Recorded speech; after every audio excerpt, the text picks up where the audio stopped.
When I was a writing teacher, never mind how long ago that was, one of the first things we'd discuss about creative writing was the concept of why. Why are you telling the story the way you are? This came up largely for writing plays, because the teenage concept of theater really looks a hell of a lot like television. It makes sense when you think about it. My students had seen far more TV than they had plays, so the discussion comes up almost immediately. Why have you written a play? Why wouldn't it be better served as a novel or a film? Hell, why not a limerick? This is a discussion that's come up again and again as video games make themselves known as a legitimate art form. Bioshock Infinite, for example, was criticized for having such a smart, delicate story sandwiched between intense levels of gore and gunfire. Dear Esther also received flack for its execution. Why make this a video game? Why not a short film? Would anything be lost if you couldn't play it as a game? It's a debate that surrounds a lot of video games. However, I have no hesitation in saying that What Remains of Edith Finch truly shows you what a story told through gaming can do that no other medium can.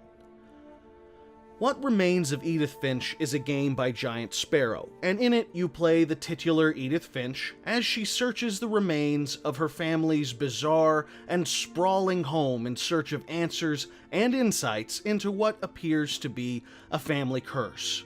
Those of us familiar with the conceits of the so-called walking simulator genre are going to recognize quite a few telltale details here. A gorgeous setting, check. A low, moody soundtrack, check. A narrator who reads and writes out loud for the benefit of the player, check. But what makes Edith Finch one of the best games of its genre is how well it knows the whats and whys of video games.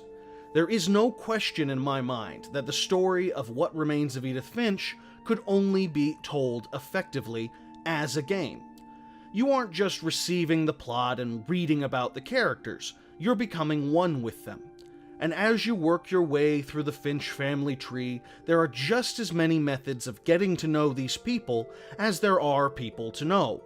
You learn about relatives not through just listening to their story, but by taking part in the story itself. And it makes you understand and relate with these characters on a level that isn't possible when you're passively taking in information, as you would watching a film or reading a book. To go too deeply into the storyline would do the experience of Edith Finch a disservice, and I'm not interested in weakening or otherwise giving away anything about what should be a deeply personal experience. This is a story of family, history, and the effect that superstition plays on generation after generation. It's beautiful, and this game stands on its own as something very special, and it needs to be experienced and played. That is the most important part of What Remains of Edith Finch. A novel wouldn't work. Edith Finch on Broadway or Edith Finch on the silver screen wouldn't work. Or at least it wouldn't have the same level of strength. Don't look for an Edith Finch musical anytime soon. What Remains of Edith Finch is one of the best examples of how a video game can touch you, engage you, and lift its own medium to the heights of art.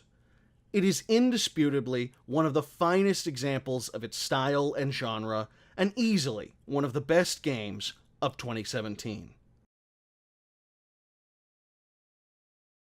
If Daddy don't sink a little drinky, Daddy gets sad and blue. Sneak a little drinky, sneakity-doo. Sneak a little drinky past you. Sneak a little drinky, sneakity-doo. Sneak a little drinky past you.